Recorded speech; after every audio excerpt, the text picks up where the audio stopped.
વ્યાજખોરના ત્રાસથી ફ્રૂટના વેપારીના આપઘાતના પ્રયાસના કેસમાં કાર્યવાહી થઈ છે. પોલીસે ગેંગસ્ટર કલ્પેશ કાછિયાની દમણથી ધરપકડ કરી છે. વ્યાજખોર સંતોષ ભાવસારની ઉઘરાણીથી કંટાળીને આપઘાતનો પ્રયાસ કર્યો હતો. આરોપી સંતોષ ભાવસાર કલ્પેશ કાછિયાના રૂપિયા ફેરવતો હોવાની વિગતો સામે આવી છે. ફરિયાદ નોંધાયા બાદથી આરોપી કલ્પેશ કાછિયા ફરાર હતો.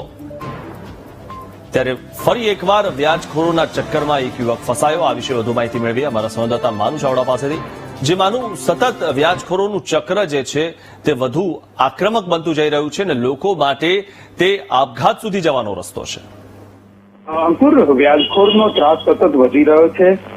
સંતોષ ભાવસાર દ્વારા જે રૂપિયા આપવામાં આવ્યા હતા અને વેપારીએ અતિશય પૈસાની ઉઘરાણીના કારણે સુસાઇડનો પ્રયત્ન કરેલો.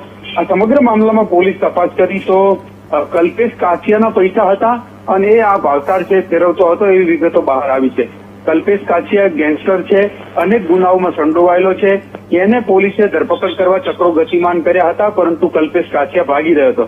કલ્પેશ કાછિયાના આગોતરા નામંજૂર થયા ત્યારબાદ પોલીસે ગઈકાલે એની ધરપકડ કરવામાં આવી છે.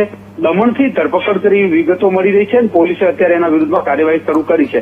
આમ કલ્પેશ કાછિયા ઘણા સમયથી ભાગતો ફરતો હતો, એની ધરપકડ કરવામાં આવી છે અને વેપારીને જે વ્યાજે રૂપિયા આપવામાં આવ્યા હતા એના મુદ્દે કલ્પેશ કાછિયાની પણ ધરપકડ કરવામાં આવી છે. જી અંકુર. જી આભાર માનું માહિતી આપવા બદલ.